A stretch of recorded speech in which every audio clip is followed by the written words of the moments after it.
Hello and welcome to the conversation. I am Mike and normally I am your rocket specialist, but today I'm going to be your host for this segment. I am joined by Athena, our science communicator, and also Jared, our resident astronomer, and we have a very exciting show for you today. Today in news, what's going on? Wally takes its first photo. Ooh. Oh my God, it is full of stars. Awesome. We're also going to be joined later by Jade Kim, who's going to be interviewing Troy McCann of Moonshot X, so I'm very much looking forward to that. And we're also going to be looking at your comments and questions from last week's show. This is TMRO Orbit 11.20. Good morning. How's everything up in the sky?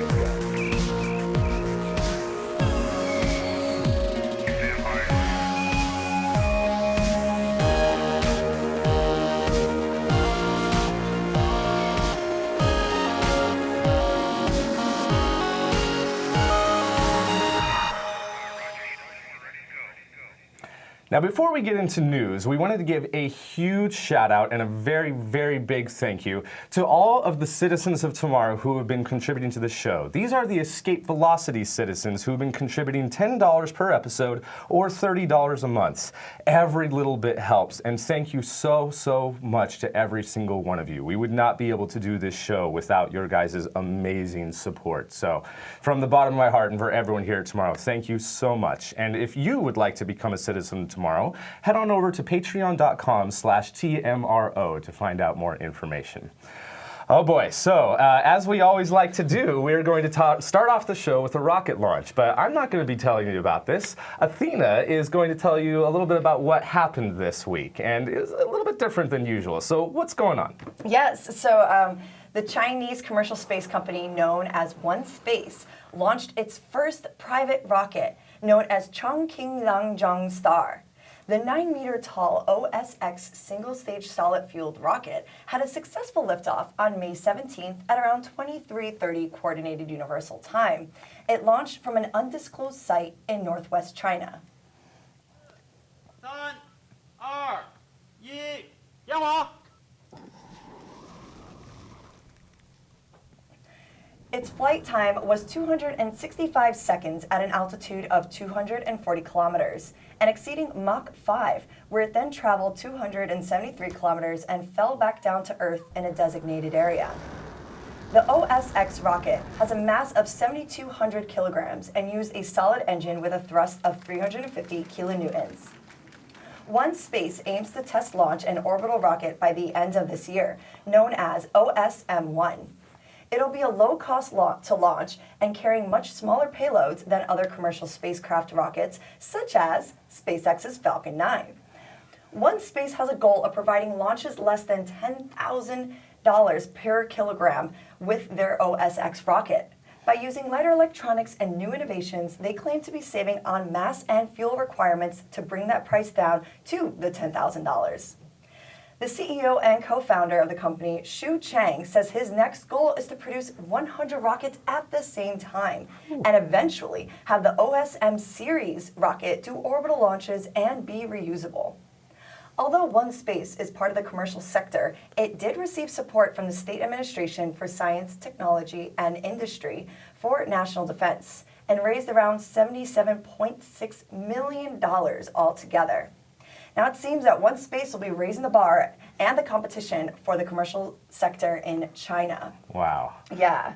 So pretty exciting. I know there are quite a few other companies out there right now in the commercial sector in China, but this is a huge step up right now for China, especially the commercial sector. And you were even just looking at the scales of the rockets. The comparison is so cool, and it's really interesting. So the interesting thing too that I like about this is it's kind of modular. Like the test that they had was just a single stage of a solid rocket, but that same rocket they're going to be stacking, and that same one's going to be the side boosters for some of those other versions that you saw. So essentially they've tested the first part of it, and now it's just stacked, kerbling them together, so to speak. Yeah, one of those really cool, like, versatile rockets you add on the extra rocket boosters, and boom, have your payload you can just lift. need more boosters. Yeah. Exactly. Just strap them on there. So. Yep.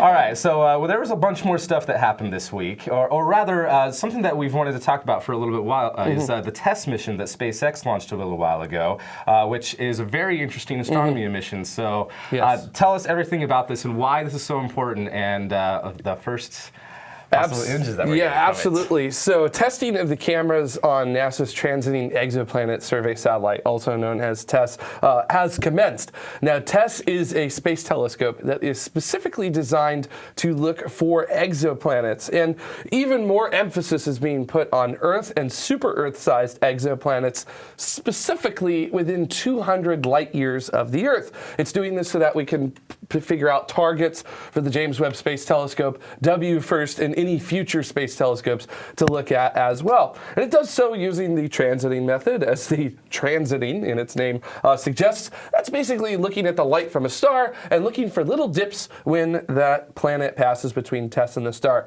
Now, this is the first image that has been released. It's showing roughly 200,000 stars in the southern sky.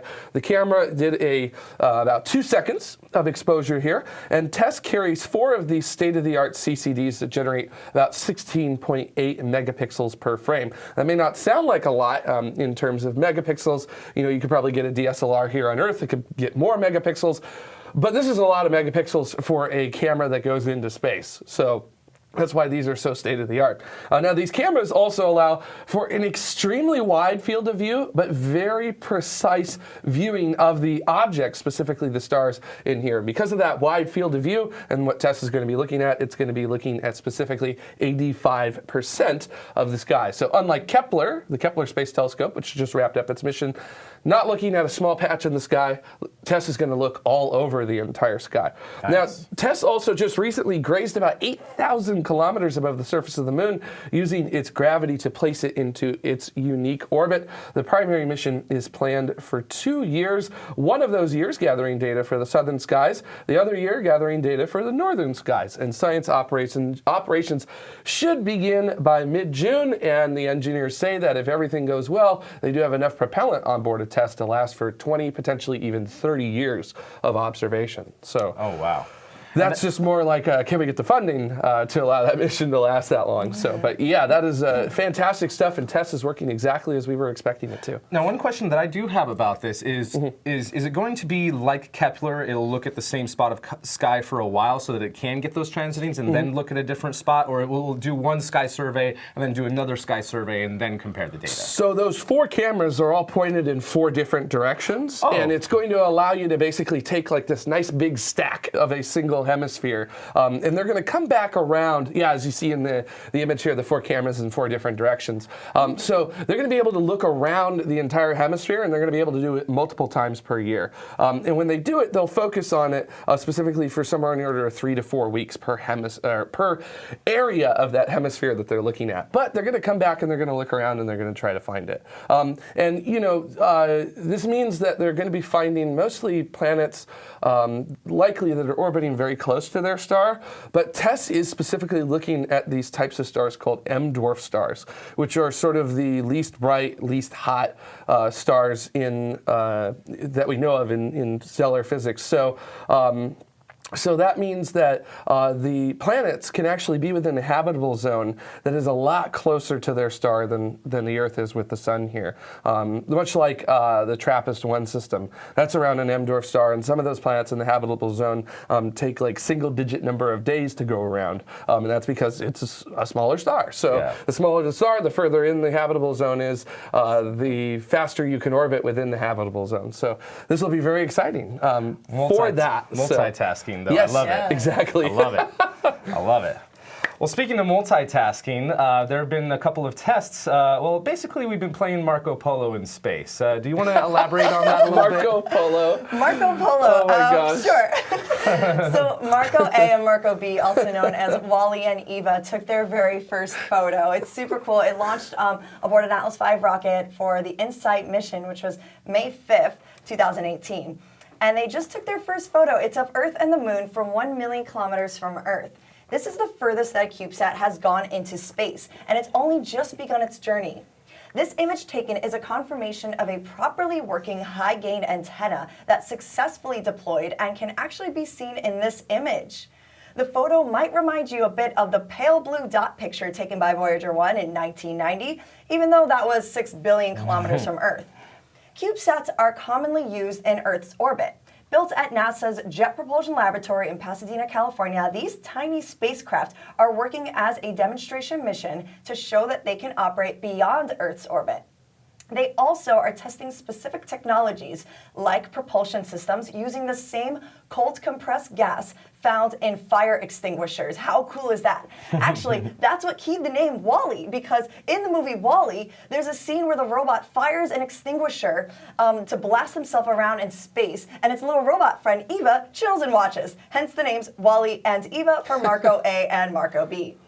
Now, during the landing of InSight on November 26, 2018, Marco A and B will be flying by Mars to collect entry, descent, and landing data, known as EDL data, and beam it back to mission control here on Earth. Now, for the accuracy of the data, the Mars Reconnaissance Orbiter will be performing the same exact tasks. This way, if the information is accurately done and confirmed by both spacecraft, then that's a surefire sign of a successful technology that may be implemented in the future. Can anyone say potential satellites for Martian GPS? Now, technically, it's different mechanics that go into the GPS satellites us humans use on Earth to find our way around through traffic jams, but you gotta start somewhere. So, so I think it would be really awesome, and I'm super excited that they took their first picture. Yeah. Oh, it's so cute. I didn't know they had cameras on board of them. So. I didn't know that either. Yeah. Actually. So that is so cool. So. Yeah. And I love there's a thing you could get through your JPL's website, which is called the Deep Space Network Now, or Deep Space Network Live, or is it Eyes on the Deep Space Network? It's one of those three things I just said. And you can actually see what's coming in through the Deep Space Network. And I've been seeing occasionally the Marcos A and B, or WALL-E and Eva, will come up. And they're coming in at like 8 kilobytes per second. And I'm just like, look, there's some data coming from these little itty things so far away. So the cool thing about these, too, is that they are just going to do a flyby, because they're in a direct descent trajectory, so that the InSight isn't going to orbit Mars before landing. It's just going to go straight to landing. So these things are just going to shoot past Mars, and I wonder how long we'll be able to stay in contact with them. That's what I wonder too. Yeah, that would be cool.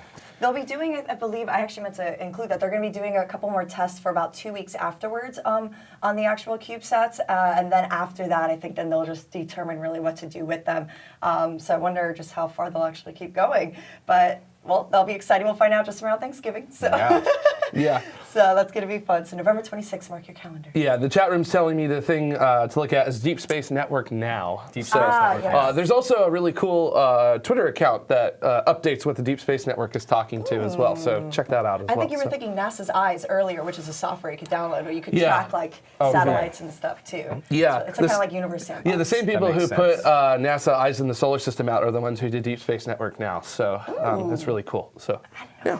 Well, there's something else that we need to talk about. We found something that we normally would find closer to home, but we found this thing pretty far out. What are we talking about? So we're talking about probably one of my favorite things in science, which is when you're like, you take a really educated guess about something, and then you like go out and you actually prove that your educated guess was correct. And that's what I love in science. So it was likely that during the formation of our solar system, a number of asteroids actually in the inner solar system got flung out to the outer solar system, or even further out than that, by the gravitational influence of really big planets like Jupiter and Saturn. But we were kind of looking for them and trying to find them. But now we've done the first reliable observation of what's known as a carbonaceous asteroid to be found in the Kuiper belt. Now, it's called 2014 EW95, and it was observed by a team from Queen's University Belfast in the United Kingdom using the European Southern Observatory's very large telescope, which you can see right here using its optical stabilization laser there, doing some cool stuff. Now, this this telescope was used to gather spectra data from it, and the team determined that 2004 EW95 was a C-type asteroid, which means that it's rich in carbon, hence the term carbonaceous. Two other features also got the attentions of scientists looking at this, and it was the presence of things like ferric oxides and phyllosilicates, and these are things that are not seen in Kuiper belt objects. They are seen in objects within our own inner solar system that we call asteroids. Now, our asteroid belt. Yeah, and this observation was really difficult to do. Carbonaceous asteroids are extremely dark. They reflect little to any of the light that reaches them. We call that measurement of reflected light albedo, so carbonaceous asteroids would be described as having a low albedo. But 2014 EW95 is nearly 300 kilometers across. So even though scientists were challenged to study an extremely dark surface against the pitch black of space, they did it, and they're going to do follow-up observations in order to really look at this carbonaceous asteroid that's sitting out in the middle of a place we wouldn't expect it out in the Kuiper belt. So now, is this the first carbonaceous asteroid that we found out in the Kuiper belt? Yes, it is. Okay. So this is the first confirmed one. So. Okay. So maybe there might be more, and maybe this is a weird, unique case of some sort of, probably from before the solar system stabilized and all the different planets stabilized their orbits. So Yeah. very cool news, though. Wow. Hopefully we get some more follow-up from that soon. Yeah. But right now, we're going to take a quick break, and when we come back, Jade Kim is going to be interviewing Troy McCann from Moonshot X. So stay tuned for that. Look into her face, determination in her eyes. She won't give up or quit or fall for little fashion lies. Filled with awesome expectation, this girl's a fascination. And nothing in her way will keep her from her destination. 'Cause she's fire walking, she's fire walking. When it's hot, she keeps on moving. Through the heat, keeps on improving. Yeah, she's fire walking, she's fire walking to be free. Hello and welcome back. But before we dive into this awesome interview, we want to give a huge shout out and a big thank you to our Escape Velocity and our Orbital citizens. They contribute $5 an episode or $15 per month, and every little bit helps. Without you guys, we wouldn't even be a show. So if you would like to become a citizen of tomorrow, head on over to patreon.com/TMRO. Some of the benefits you get is your name in the show during the second and third segment, as well as access to our exclusive citizen-only hangouts, as well as early access to After Dark as soon as it's available on demand, which is always pretty fun. So thanks again, and again, if you'd like to join, head on over to patreon.com/TMRO. Okay, so we are joined by our very special guest, founder of Moonshot, Troy McCann. Hi, Troy. Thank you so much for joining us today on Tomorrow. Hey, no, thank you so much for having me on your show. Oh, lovely. How's it going? So I understand it's probably an obscene time over in Australia right now, right? It's like something crazy. Yeah, it is. It's 4 a.m. Oh, so my when I goodness. say anytime, I really mean Literally. anytime. I admire the commitment. Thank you so much. Well, hopefully you have some coffee in your vicinity. So before we get started, go ahead and explain to us what is Moonshot and why is Moonshot? Sure. So am I still there? So Moonshot is a company where we try to make space easy. And what we mean by that is that we try to work with individuals, startups, companies that are trying to scale up, and essentially trying to get more companies to commercialize space innovation. So we try to draw all the different parts of the space, what we call the space innovation ecosystem, together.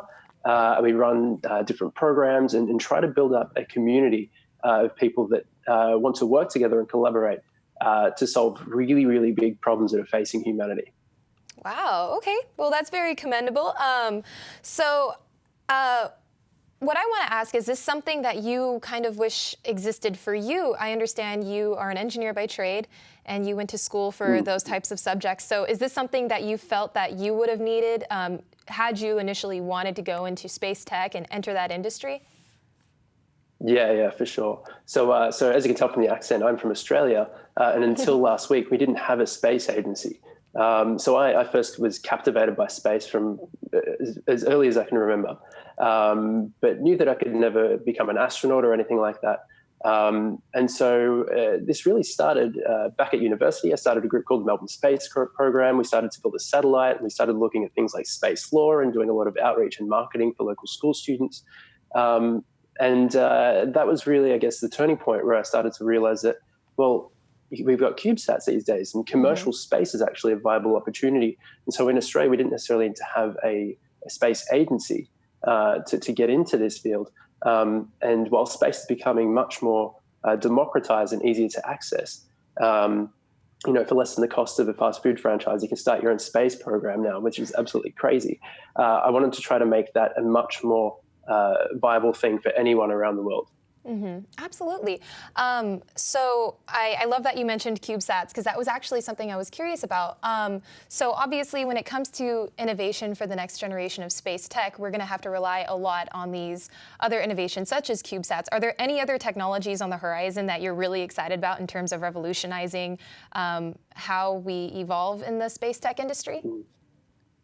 Yeah, for sure. So let me start off by talking about, I think when, space is really, really cool. And this is a question that sort of, we get a lot, why are you so passionate about space? And so for me and for us, the way we describe it is that space is where science and entrepreneurship come together, and where they're taking humanity as we search for a more abundant future.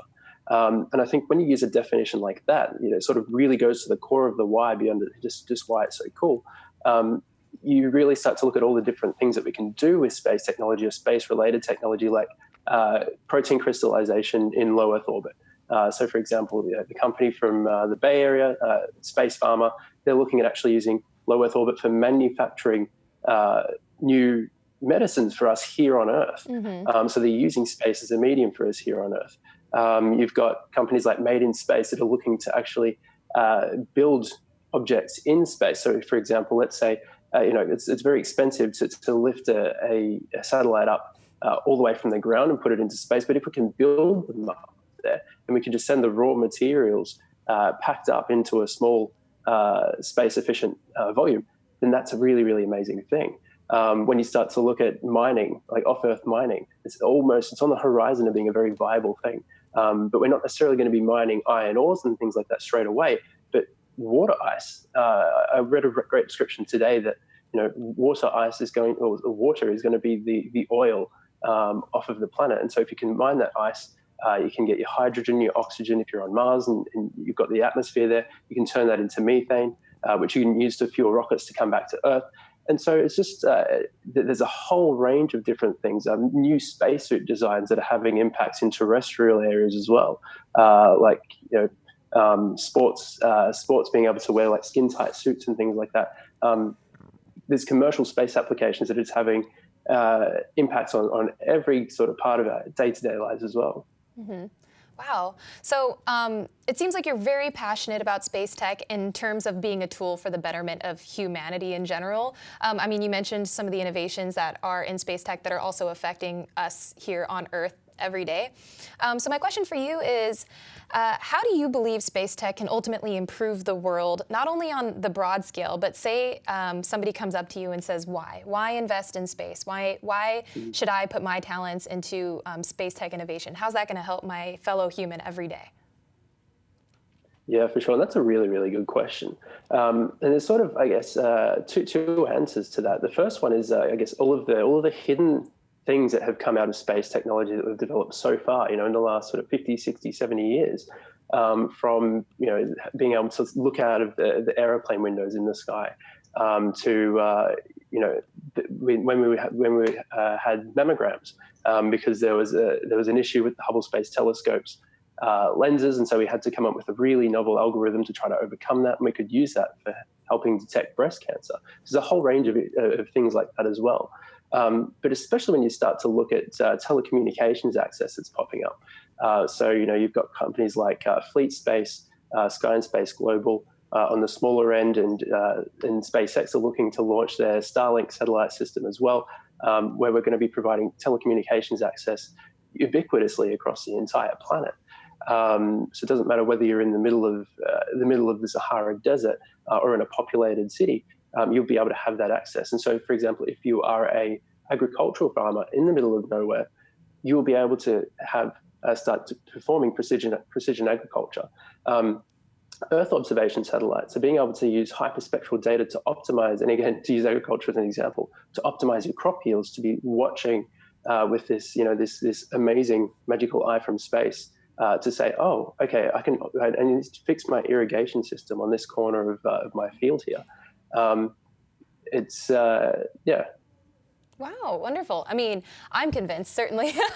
and I'm sure anybody who just heard those lovely answers are absolutely convinced as well.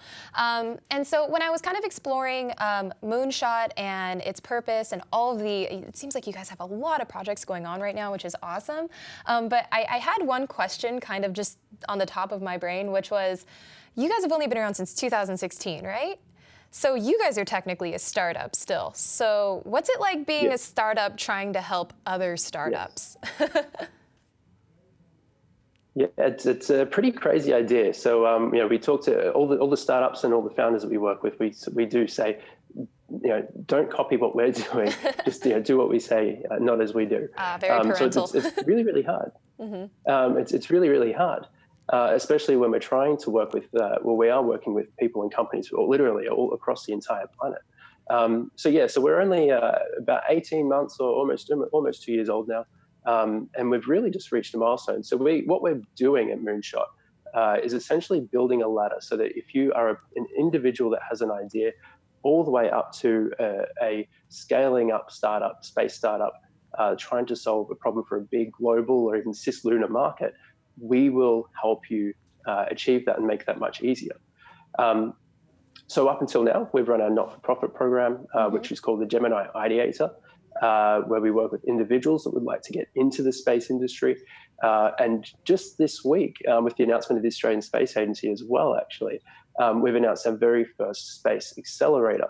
So we've got a new partnership with a group called StartMate, and they're Australia's most successful tech accelerator. And we're partnering with them, and we've designed a very specific program just for space startups because we really understand the difficulties that they have in getting into space, whether it's getting your launch certificates, whether it's the insurance, whether it's you need to get access to really hard to get hyperspectral data for your Earth observation platform.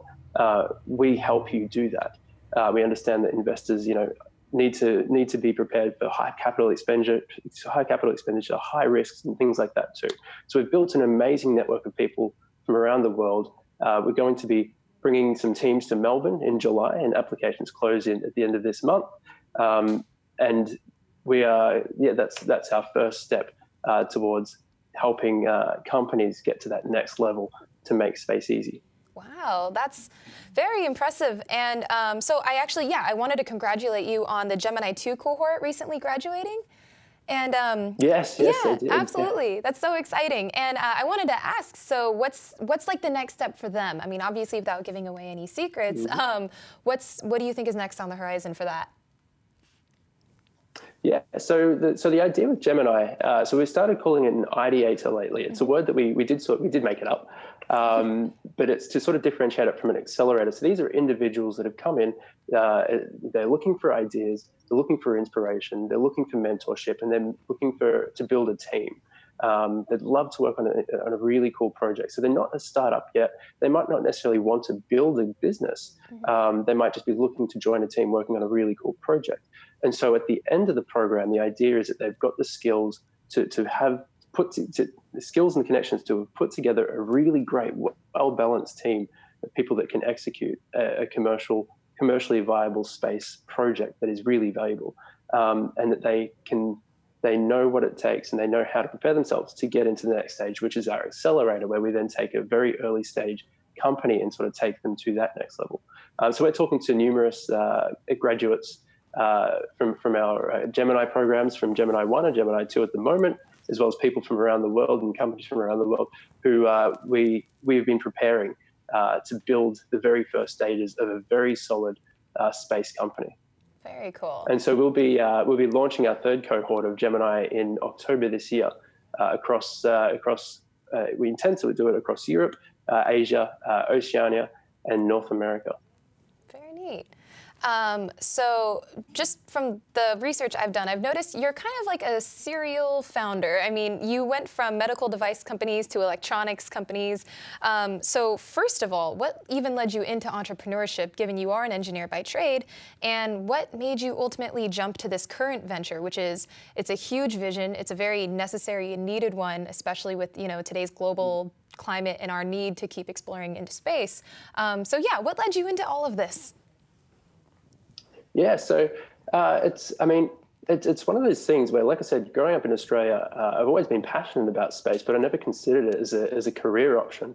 And I never really thought too much about entrepreneurship as a career option either, to be honest, until I sort of fell into it. So my second last year of university is when I started my space career, and separately it was my entrepreneurial career. So I built my first company, which was called Ubiquitous Solutions, and I was doing electrical engineering. So I did a lot of electrical and electronics consulting for the small, medium-sized businesses and organizing manufacturing from China and things like that. So I got to work with a lot of research groups at different universities trying to commercialize technologies. And that's where our medical device company sort of spun off from as well. Now, at the same time, back in late 2015, was when I started the Melbourne Space Program with a group of students at the University of Melbourne. That's where we discovered satellites, and we grew that to this great organisation that's now doing a lot of activities across the country, even here in Australia. And so I sort of ran those both at the same time, and then after a couple of years, I decided it's time to leave the volunteer organisation, Melbourne Space Program. I said I need to focus on my own businesses. That were doing pretty well, but they needed my focus on that. Lasted about 2 weeks before Buzz Aldrin was doing a tour with National Geographic in Australia, and I went to his event in Melbourne. And a really good friend of mine, Andrea Boyd, she was International Space Station flight controller in Germany. She was visiting, and she literally pushed me into an elevator with him, and we got chatting, and it's sort of everything sort of took off from there. So he said, you've got to meet my son, Andy. He's doing space entrepreneurship stuff in Florida with the Kennedy Space Center and Florida Tech. I'll get you in touch. So he did. And now Andy's on our advisory board.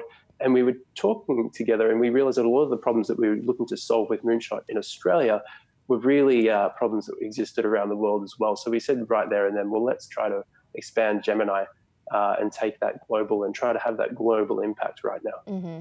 Wow, I wish I had a friend who would push me into an elevator with Buzz Aldrin. So keep that friend in your life. My goodness. It's pretty crazy. Yeah, it's a pretty crazy thing to happen. I did not expect when I woke up that morning to be giving a literal elevator pitch to an Apollo astronaut. Yeah, well, I mean, apparently what you said worked, so thank goodness for that. So we actually have a really good question on YouTube from Travis Neal. He asks, as an accelerator for space, do you see an advantageous return on investment? Why invest in space as opposed to the tech or medical device industry that have a better track record? That's a great question. Thanks, Travis.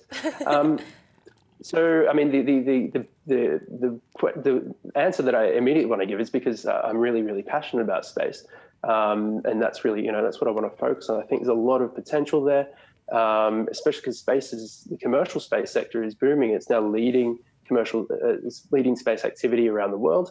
But the next answer I want to give is that I guess, for me, I see sort of medical tech and other sort of industries also sort of encompassed in this idea of space. So when you start to look at areas like bioastronautics and trying to understand the psychology of how astronauts or potential future Martians of ours can survive and live in space, it sort of encompasses all that.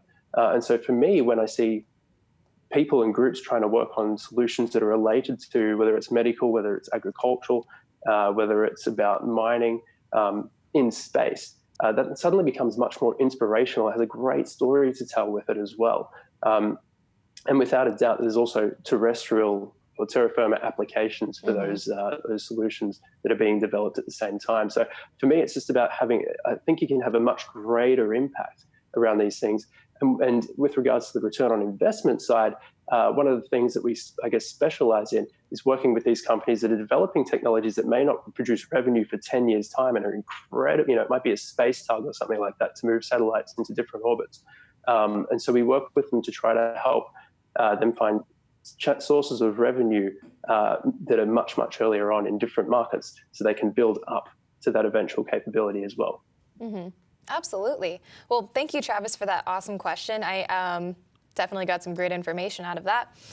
So in terms of, obviously, like the ultimate goal is to help bring space tech to the whole world, but what do you specifically hope this will do in terms of Australia's place in the global space industry in general? Yeah, for sure. So great question. So I should mention as well, so on Thursday at 6 p.m. Australian Eastern Standard Time, I'm actually going to be doing a Q&A session that's going to be hosted through tomorrow with our new space agency head and some of the leaders that were behind developing the plan that the government have just officially announced last week around how we're developing a new space agency. So I started Moonshot, and I started, I guess, getting into this game before our federal government were interested in a space agency.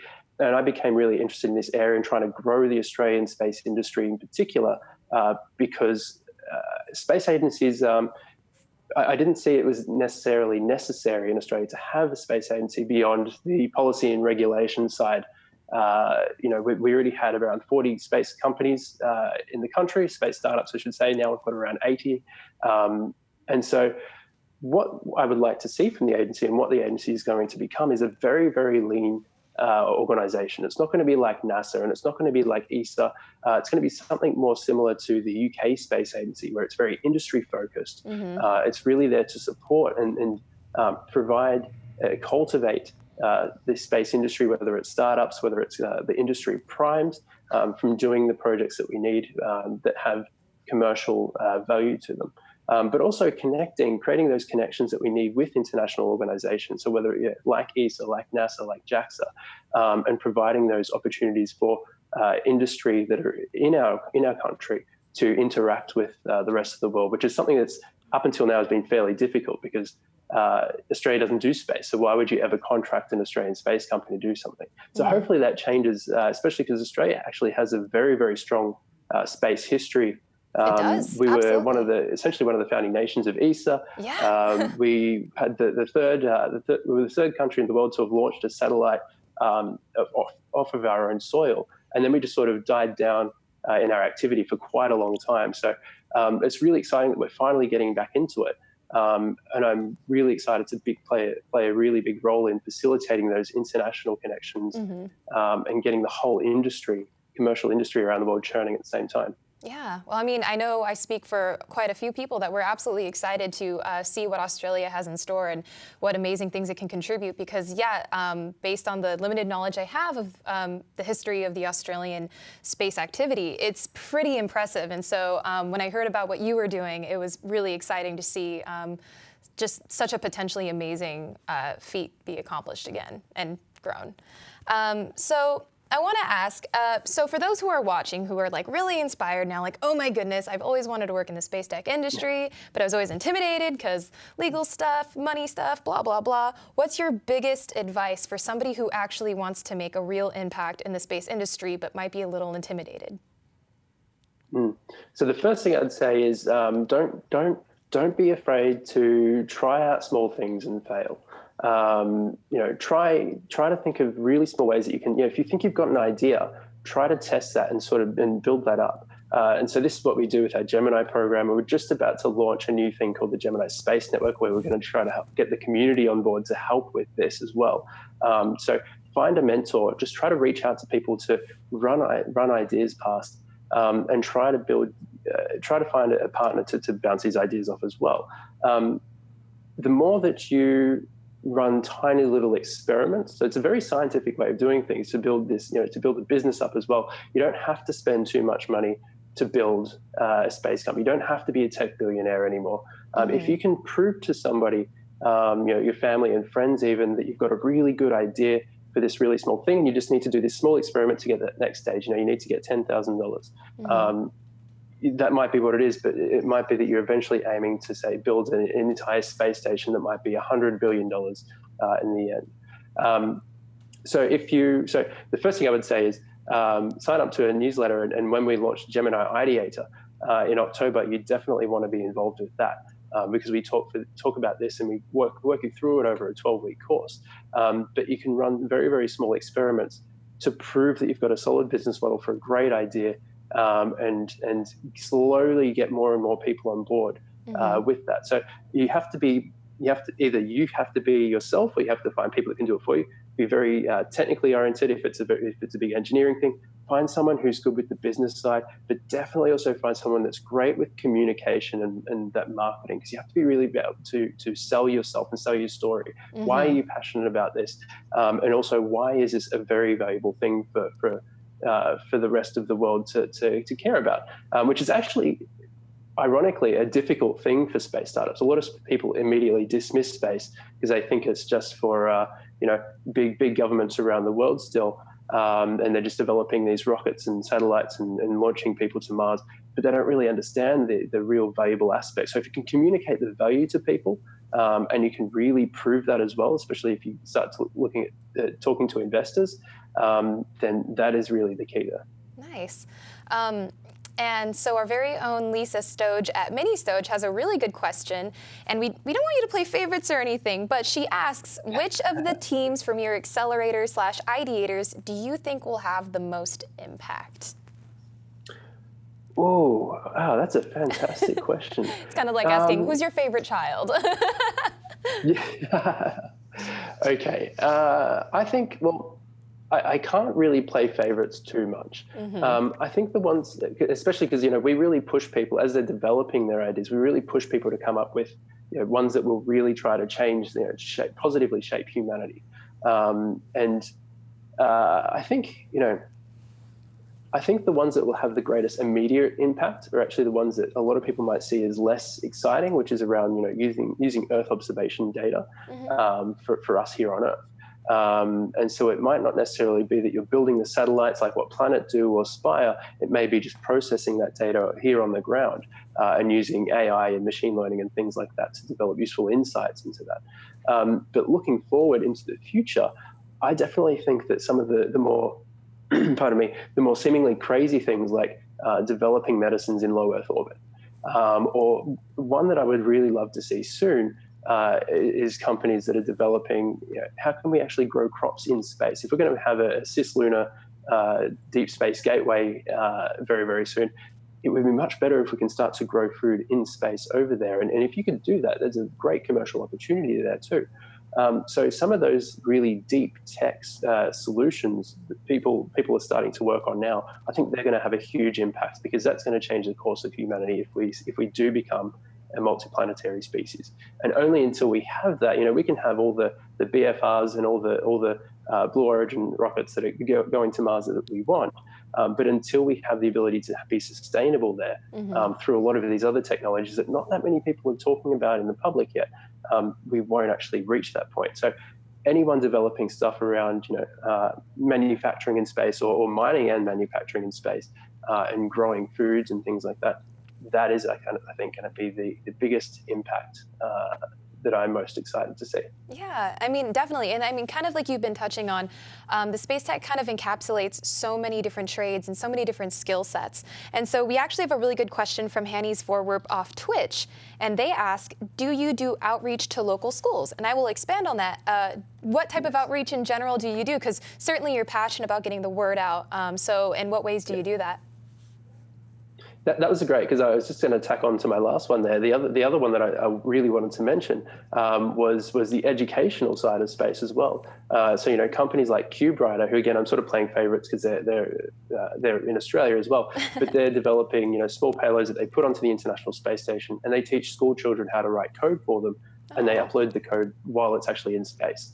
So you can be a child in school now and actually writing code for a real spacecraft in space.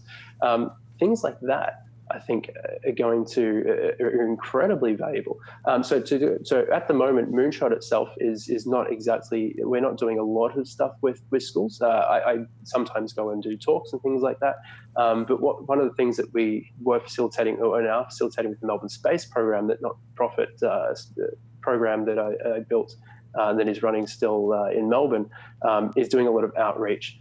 And things like teaching children how to write code, doing things like developing small payloads that go up on weather balloons and things like that, and just those really practical, tangible things that I think a lot of children, it's very easy for them to sort of think of science as sometimes quite, I guess, boring if they just don't engage with it. So by using space again as this really inspirational thing really, really early on, and showing children that these are the cool things that science and technology are doing for us. That I think is the key to great educational outreach. Oh, well, that's very inspiring. I mean, I'm already inspired, my goodness. I kind of wish that when I was younger, especially in grade school, that somebody kind of would have come in and talked to us more about, because especially, I mean, it's getting better now, but kind of the gender bias back when I was a kid, it's like, tech and engineering wasn't exactly as accessible, but goodness knows where I would be now if somebody, I mean, not that I don't love where I am, because I'm sitting here with you and in this beautiful studio, but, if somebody would have come to me and been like, hey, like, you could literally be a rocket scientist, or you could run your own space company. I mean, as a little kid to hear that, oh my goodness, it just really opens up the possibilities. Yeah. Yeah, and I think it goes a little bit further than that as well. Even if for people that are, I guess, more of high school age and even early university, who may not have ever thought of space as a potential career path because they see it as just science and technology. There's a lot of people. This is again going back to when I was building the Melbourne Space Program. There was a lot of people that when we went to them at the law school, we said, hey, we need a legal team to start studying space policy. A lot of people were like, wait, what? I can start doing space stuff? Like, this is great because I'm not that great at math. And a lot of them were, but they say, I'm not that great at math, but I can actually help here. And science communication is a huge one. I think that's one of the most important aspects. And I love you guys at Tomorrow for this. It's a little bit meta talking about it. But a lot of people just don't think of these things unless you are in science or engineering. And as the more that we communicate this, I think the more people start to think about, well, actually, yeah, of course, yeah, I do want to work for SpaceX, and I'm not an engineer, but they really need someone who can communicate what they're doing, or they really need a lawyer for this sort of thing. So you can strive for that almost regardless of what industry you are really passionate about and what want to work in.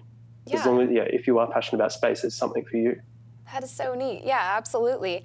I mean, yeah, especially because, I mean, not to go back to my personal academic career, but I actually did switch from an astrophysics major to a communications major simply because I enjoyed talking about science so much that, so you're right. It's very important to, let people know, especially at that higher academic level, like, hey, really you could come from any background and still contribute to this amazing revolution going on in the world right now. And actually, That's right. So going back to establishing Australia as a real space authority, we have a comment asking from Rebel Ace Frislon, what are the science and engineering competences that the AUS Oceanic excels in? Okay, so I'll start off with Melbourne because and this is one of the things that I thought that was. You hear a lot, the city you're in is the world's best at this, or you're really good at that. And then I started traveling around the world hearing that one of the great things that Victoria as a state and Melbourne is quite good at is GIS, so Geographic Information Systems and spatial information and things like that. So that's one of the really interesting, strong areas that we have. But just sort of generally overall, we do have a pretty powerful, engineering and science capability. We just until now have not really been able to have the jobs and the organizations to give our people in those areas a chance to do much with it and to be innovative. And so one of the interesting things I've seen going around the world as we launch the Gemini program and all this sort of thing is that literally everywhere I go and I say, like, I've got a meet up here in Boulder, Colorado, or in Singapore, there's always Australians around that are working in the space industry that have had to leave the country just to practice and just to participate in the industry they've always wanted to work in. So I know this is sort of a vague answer to the question. What are the things that we're really strong in? I think that we do have a lot of, as Australian people, we have a great engineering capability, and that we will see, a lot of stuff sort of across the board, whether it's satellite and rocket manufacturing. So that, for example, I think I mentioned both the companies already, and it's funny because the federal government up until a couple of years ago, had a stance that Australia would never be doing anything with satellite systems ourselves or developing rockets and that sort of space infrastructure. But two of the most well-funded space companies in Australia so far are Fleet Space, who are developing a fleet of 100 satellites for IoT access, so it's very small bandwidth telecommunications access around the world, and Gilmore Space, who are, I think, about 6 months to 12 months away from launching their first orbital hybrid rocket. And so it's going to be a very interesting time. Yeah, absolutely. Gosh, that's so exciting too. And just to see, I'm sure the trajectory is just going to be almost exponential in terms of, how fast and how, amazing things are going to start to evolve from here for Australia. Not only, I guess, just in the space tech industry, but I mean, that's going to affect so many other industries in the periphery as well. So really excited to see that. That's exactly right. Yeah. So what's next on the horizon for Moonshot? I saw that you guys were a little quiet for the first few months of this year, but a lot of things were happening, obviously. You were definitely hard at work. So what's next?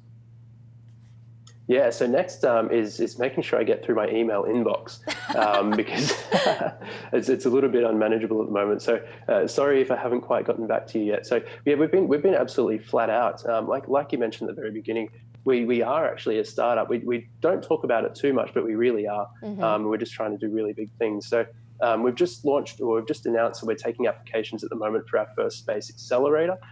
We hope to launch more of those accelerators around the world, especially at the different stages, to address different stages of the space startup lifecycle and for different kinds of space startups as well. And then in the future, and we'll probably start looking into this soon, we want to start building out what we've been calling Moonshot Ventures, which is really to tackle that scaling up stage of space businesses. So providing, to give you access to the capital and to the investors that are happy to take these really high risks and understand the space industry, to provide you with the capital to get from, seed level, Series A onwards, so that you can scale and tackle a global, cislunar market.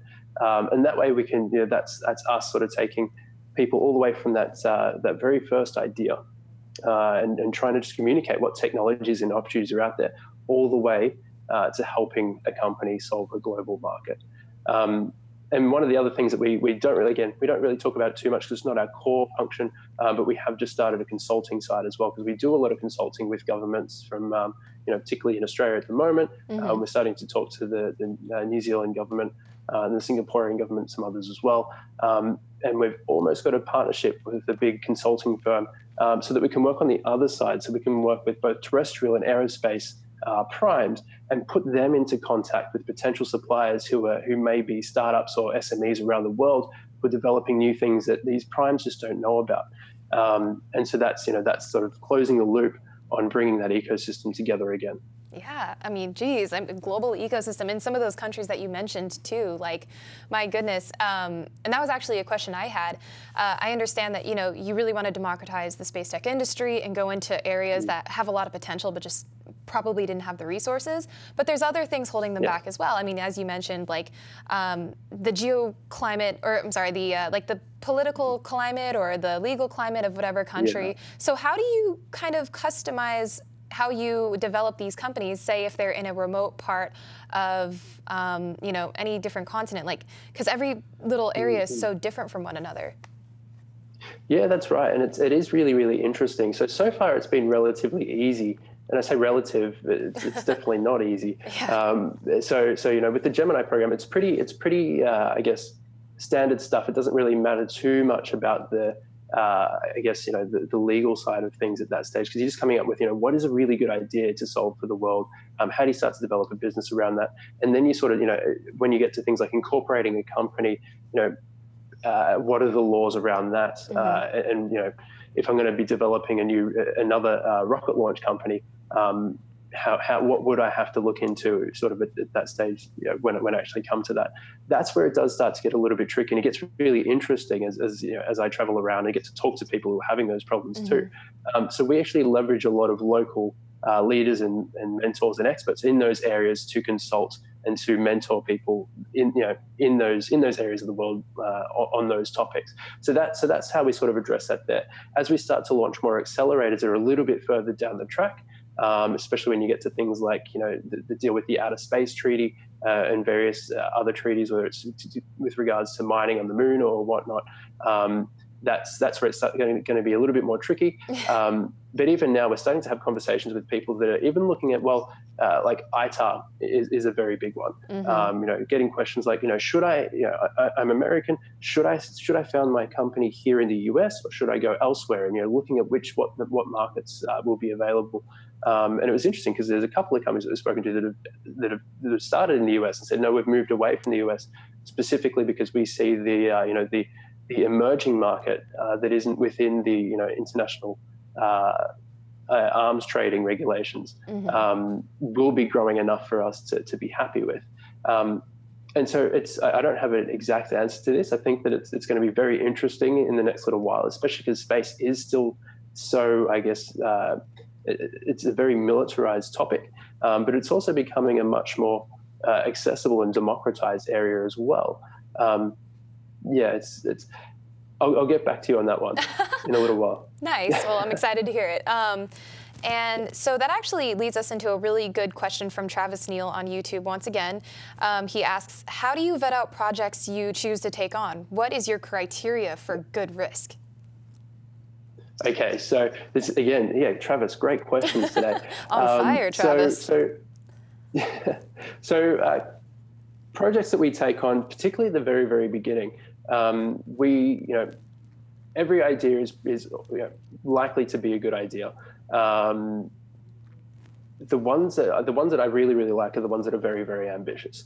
And we try to work with people that are going to go back to first principles, and rather than say, look, this isn't going to work for X, Y, Z reason, try to work out, well, if this is a really good problem to solve, how can you solve that problem? And so we sort of, I guess, in a way, we sort of take on all projects at that stage. When we start to get further down the track, so for example, for this accelerator, you actually need to be a relatively high caliber team to qualify for this one, the one we're running with StartMate. And so we're looking for teams that are doing, I guess, very inspirational projects that are going to be quite tough. But what we want to see at that stage is that you've thought about, how are you going to make revenue, and maybe at least started to think about or be aware about the fact that you might need to try to make revenue in some other way earlier on. So let's say, you're developing, let's see if I can come up with an example off the top of my head. So let's say you're developing I'm going to use a space tug. Let's say you're developing a space tug to move satellites into different orbits, and it might take you 10 to 15 years or whatever it is to actually develop that technology. How can you start commercializing some of the technology that you'll need for that eventually for terrestrial applications or maybe space applications here today, so that you can focus on building your revenue straight up? If we see that, then you're a much lower risk team than saying, look, we're going to do this really far out thing, and we've got this great leap of faith that we have to make. So it's more about the team and how much the team, I guess, are aware of the potential issues and challenges surrounding what it is they want to do, than it is the actual idea itself. But we do want to see that it's a very ambitious and potentially very impactful idea as well.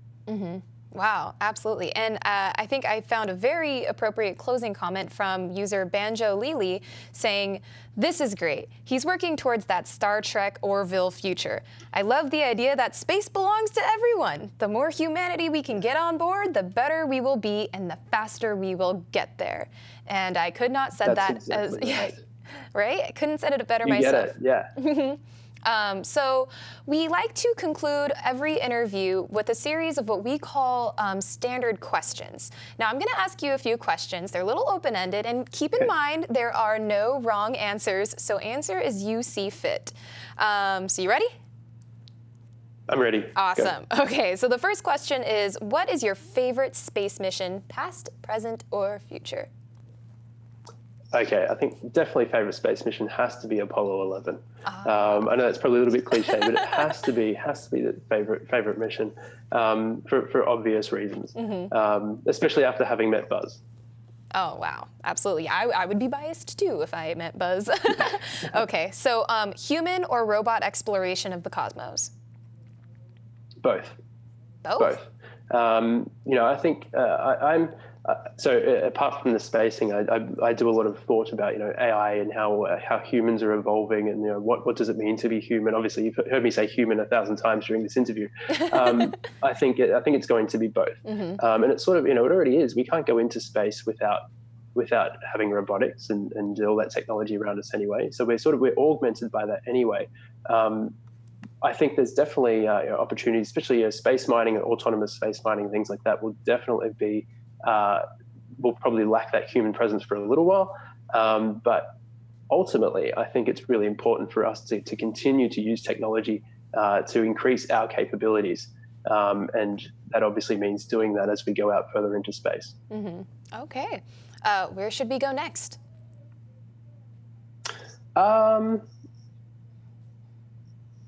Again, good question. It sounds so simple. I think obviously, I'd like to see more of a presence around the moon, at least to begin with, because I think it's a much more achievable goal and somewhere to explore where we can there's a lot more to be gained by exploring that area, and then obviously trying to go to Mars after that. But I think I'd really like to, again.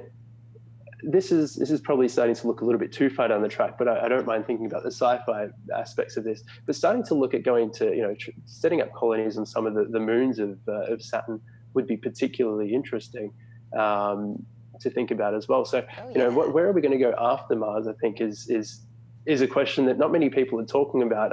Not that I'm bored of talking about Mars, because that's going to be absolutely fantastic. But if we can start thinking about, rather than trying to make a leap from Mars to going to, planets around another star, where else can we go in the solar system? How are we going to expand between that, from going from A to B? Well, what about from B to C as opposed to B to Z? Oh, very cool. Why space? Why space? Space, yes. So space for me is, like I said, is that intersection of science and entrepreneurship. And it's really about, again, I'm going to use the word humanity. You could probably have a counter on here. I love the concept of, that space is really about us, about ourselves. It's not about just, going out into the universe. It's really about us. And I think that really, is really clear when you talk to any astronaut, anyone who's been into space and looks back on Earth and they have that, the overview effect. And they sort of simultaneously recognize both how insignificant and significant we are at the same time. And for me, this is just such a, I guess, it's almost a very spiritual thing. Why space? Because I think it's what we're destined to do. It's about us understanding ourselves. We're essentially made up of space dust and stardust. We've become sentient, and we're understanding ourselves and the universe that we're in. And I think that it's a very symbolic thing for humanity, really. Absolutely. Well, thank you so much for answering those questions. We actually got a lot of really good insight out of all of those, so thank you for standing with us. And thank you so much for getting up super early, if you even did fall asleep last night, and interviewing with us. Troy, that was an amazing interview, and we definitely look forward to what Moonshot continues to do for the world and the space tech industry. So thanks again, and we definitely look forward to speaking. Thank you very much. Yeah, and we definitely look forward to speaking to you again in the future when one of the companies you help cultivate ends up, taking us to Mars and beyond. So thanks again. And for everybody else, go ahead and stay tuned. We're going to take a quick break, but when we return, we are going to answer questions and comments from the last show. So I will see you in just a few seconds. Look into her face, determination in her eyes. She won't give up or quit or fall for little fashion lies. Filled with awesome expectation. This girl's a fascination, and nothing in her way will keep her from her destination. 'Cause she's fire walking, she's fire walking. When it's hot, she keeps on moving, through the heat keeps on improving. Yeah, she's fire walking, she's fire walking.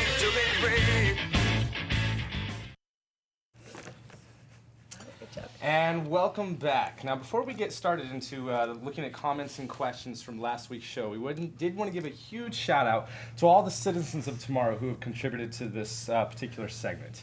The escape velocity citizens get their name in every segment of the show. Thank you so much for your guys' support. We also have our orbital citizens that are contributing $5 per episode on Patreon, and our suborbital citizens contributing $2.50 per episode on Patreon. They get their name in the third segment of the show and access to our exclusive citizen-only hangouts and so much more. Every little bit helps, and we would not be able to make this show without you guys. Thank you so much. Sorry, I get a little teared up every single time. It's okay. You're going to be okay. I'm just amazed at your guys' generosity. So please, if you would like to get more information, please check out patreon.com/TMRO. So, let's get into comments and questions about last week's show. Last week we had on Tim Ellis, the CEO of Relativity Space, which is a launch company using 3D printed technology to have an entirely 3D printed rocket, not just certain parts, and to have a lot of automation. So anyway, the first comment comes off of YouTube. This comes off of Old Gamer Noob. I hope that you've become a lead at some point. Oh, goodness gracious.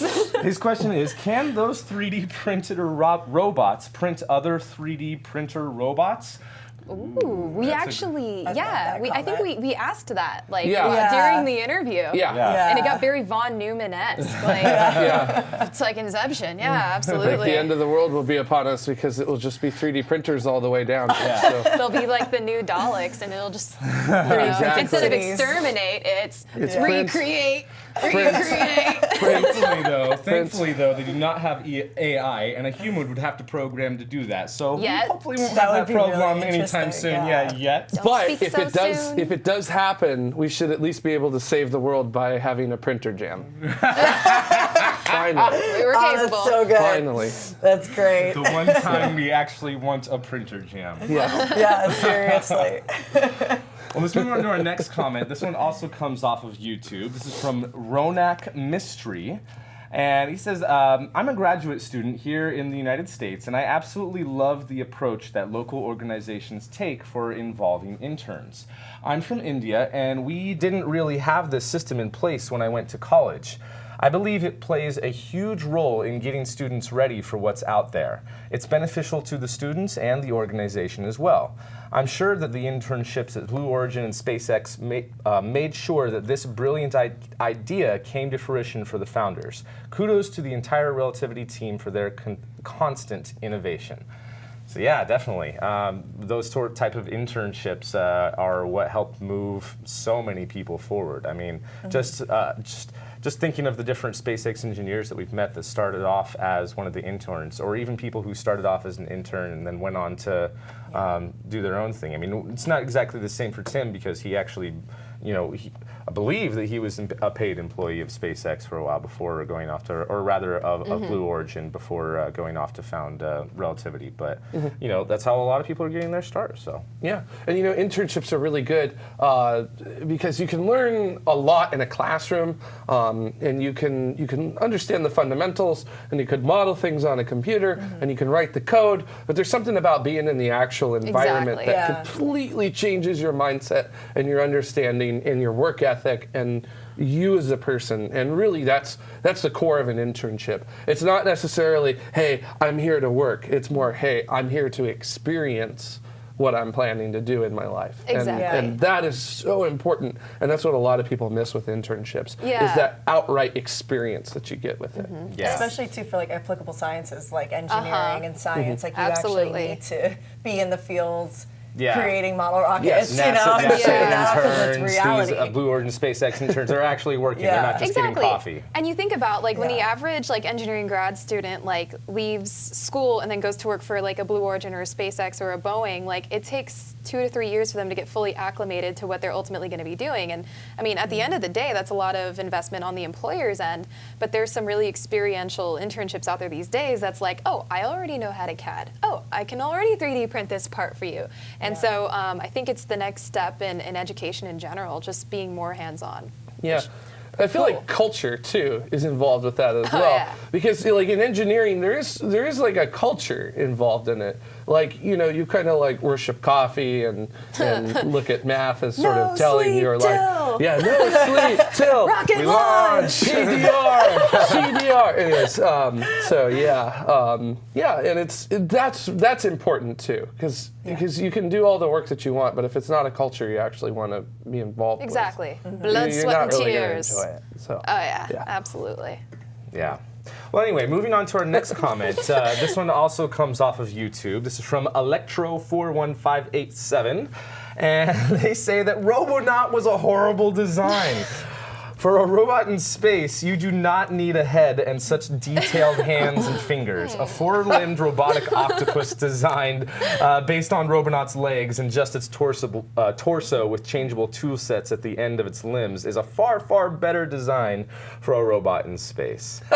I kind of don't want to make fun of this comment too much, but it's very much like, you don't need detailed hands and fingers, but tentacles, yes. Because that's so much easier to make than hands and fingers. Yeah. So just throwing that out there. I love it. I actually did some research on this too, because I was like, wait a second, why does Robonaut have a head? I was like, okay, there has to be a reason. Obviously, because it's supposed to be a humanoid, so it's supposed to kind of look like human. But other than that, I actually was finding out that its eyes have two different video cameras in it that allows for stereo vision. So it actually, what is it? It goes from the left to the right camera, and it constantly is comparing images, and then it's actually able to measure depth perception by using its parallax and comparing apparent vision, and so apparent difference in objects that are moving. And honestly, like, that's the whole purpose too, because it's supposed to be conducting and actually doing human tasks. So if it's supposed to do that, then that's why it has things like this. I was like, maybe it's just an empty thing,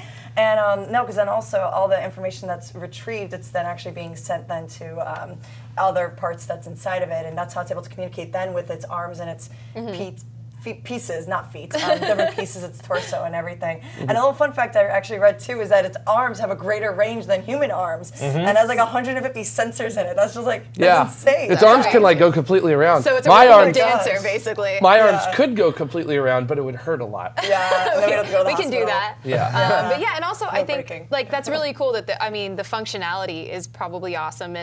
But another thing too is the fact that it just kind of comes back to, you know, the everyday relevance for each of us. Like when the average person who's not necessarily a huge space enthusiast sees something that looks kind of like them in space, I mean, it's kind of similar to when we saw the Tesla in space with the spaceman. It's bringing it more back down to us, and to be able to see like, oh my goodness, this thing looks almost like human, really does kind of like capture the imaginations of those who would, for instance, maybe see an octopus and be like, oh, that's cool, you know, like space calamari, but it's a space person, and you're like, that could be me, or, you know. I also want to say that Robonaut's development actually began in the late 90s. So it wasn't just something that started like 10 years ago, like, it was a while back. On it for a while, and in Robonaut, to me, is a product of its time. If you look at the designs, the future designs of robots at that time, they're all humanoid, because we expected that we want robots of the future to be humanoid. But now you look we still do in some respects, but you look at companies that are really starting to pull ahead in robotics, like Boston Dynamics, and they're moving away from humanoid designs. And into dogs. And not just dogs, but if you look at the specific one that I really like from Boston Dynamics called Handle, which is the one where it's humanoid, but it doesn't have feet, it has wheels at the bottom of its legs, and its arms are attached to its pelvis, because you can do more things in terms of what you need to do with the robot if you have them attached there. So to me, Robonaut was kind of a product of its time, which is we thought that humanoid robots were going to be the way to do it, but nowadays, because of new technologies and new techniques and new modeling systems and other things like that, we actually can push beyond what nature limits us. Yes, exactly. So we can actually make things that look absolutely nothing like anything in nature because it works even better than nature does. And that's why at least to me, that's why Robonaut ended up looking humanoid, because Yeah. we were limited at that time 20 years ago in terms of We had design and things Terminator. like And two things that I do want to say about this is I, for one, really do like the way that it looks. I mean, it looks like Boba Fett or the Mandalorian armor from Star Wars, so I really like that. rad. And at the time that it was launching, I mean, it did cause kind of a media stir. I mean, Yeah. and a lot of, normal folks were just like, oh, what is this? This is cool. And, is another kind of gateway to getting into the whole space industry. But the other thing that I did want to say is they actually redesigned it. It was going to have normal humanoid-looking legs, and they changed it for this very Exactly. reason that we're talking about, and gave it those tentacle-looking legs for that very reason. So, but anyway, let's move on to the next comment. This also comes off of YouTube. This is from Corey Taylor, and he says the first company to be able to not only mine on Mars but also process that ore into ingots. Got a monopoly for the colonies. We're talking about the American colonization. If they want to build their own ships and expand on their own, that's what I want to do. Then, of course, create another company to actually process that metal into usable things. Okay, so probably not necessarily from like a money aspect, because I mean, I don't think that we've even found a whole lot of like gold. I know we've found platinum and stuff like that, but a lot of the metals that we need for our electronics, now that definitely would be something valuable. But again, kind of like what we were talking about in our interview earlier in the show, it's going to be a while before we're processing ores and everything like that. And first, the real kind of resource that we're going to go after is going to be the water ice. But I mean, sure, that would be very cool. I would love to be the known as the platinum miner of space or something like that. Cool. Whoever controls the resources controls everything. Yeah. So hop This to is pretty it. big too. Get on I it. guess whoever gets to the water first, the ice water, honestly. And there's not Get to that. the water. Yeah, Get water's to the life. Yeah. Water's life. Water Water's is love. propellant. Water is Yeah. Water's life. everything. The water must flow. So yeah, that's right. Get some Series A funding while you can. Hurry up. While it's hot. All right, so final comment. This cracks me up quite a bit. Oh, this This is one. this is from ADD Dude on Oh my YouTube, who gosh. says, "Hey, Athena and Jade, I just noticed that it is normal to have you on tomorrow. As in, today on News Deck, we have Mike, Athena, and Jade, not the new ones." Were we ever the new ones? That's what I was At some wondering. point, The I was like, newbies. Yeah, at At some least point back you on the were. captions. You were at some point. Is this just my weird and awkward way to compliment and/or congratulate you? I guess you feel like part of the Tomorrow family. Aw, thanks, ADD, dude. Means Makes a me lot. so happy. It was really funny. They even went on to comment a little bit more, but we didn't want to have the huge wall of text there, and went on to describe what is essentially the Tomorrow sitcom. Oh, that's right. Yep. He went on to say that like Carrie Ann and Ben are the so Carrie Ann is the too nice mom, and Ben is the pretending to be angry dad, whereas He's actually angry though. and I guess we're the kids. We're Yes. we're the adopted kids here, and Just like real life. So, at least for me. So, IRL. yeah. but I think it's hilarious too how anytime that Ben and Carrie Ann are like arguing or something on screen, we're always just like, Mom and Dad are fighting oh, again. what do we do? I don't know what Mom and Dad are doing. I'm gonna stand over here and just act like I can't hear them. Yeah. So, yeah. We should all just start going la la la anytime that happens. Yeah. Earmuffs. Yeah. Grab some earmuffs, put those on. Yeah. That's great. They'll be happy to see later that we have behaved ourselves without the parents here. Oh, we have the full comment apparently. An Yeah. actual Oh, wall we of got the text. full thing here. That's a lot of Oh, words boy. there. Oh, But it is boy. a Like- very funny wall of text. Lisa's the other sister, lives in Australia because of reasons. Like that is your uncle who sits in the next room pretending to watch TV, but really listening to all of you talk about, and sometimes shouts something if he thinks you're wrong. Especially if Ben is wrong. Especially Where's if Ben the is lie? wrong. Oh, and then sometimes the neighbor's son Tim comes over to talk about SpaceX rockets when he's not playing around in his backyard with model rockets and stuff like that. Oh, Tim. I love how it describes us as like the children. One lives in a swamp somewhere east, dreaming about going back home, The other one lives on a that's hill me. with a telescope near mom and dad. I think that's him. This is such a great comment. That took some thought and time, so thank you. I love it. Yeah, Like, that that's was so good. You really had to analyze our standing on this show and who we are I as know. people. That so. means that you're a really perceptive viewer because Yeah. it's basically all true. For someone with ADD, you're very perceptive. Yeah. Well, anyway, thank you very much for watching. Before we go, we do want to give one final shout out to our ground support citizens. These folks are contributing $1 per episode on Patreon. They get their name in the final segment. And just thank you so much to everyone who has contributed. Every single little bit helps. And just looking at all of these people that are on the screen here, be quiet, I'm trying to be serious. Sorry, we just got a gem of a comment in the room. So. But yeah, seriously, thank you so much to each and every one of you who are helping to make this show possible. And if you would like to become a citizen of tomorrow, please visit patreon.com/TMRO to find out more information and some of the awesome rewards that you can get. So thank you so much. That's it for now. We are going to be having a, well, I'm not going to get into exactly to what next show is going to be about, but be sure to join us next week for every live show that we have every Saturday, 1800 Coordinated Universal Time. And we're about to go before Jared has a heart attack. So thank you for joining, everyone. Bye. Oh dear. Did you open the link?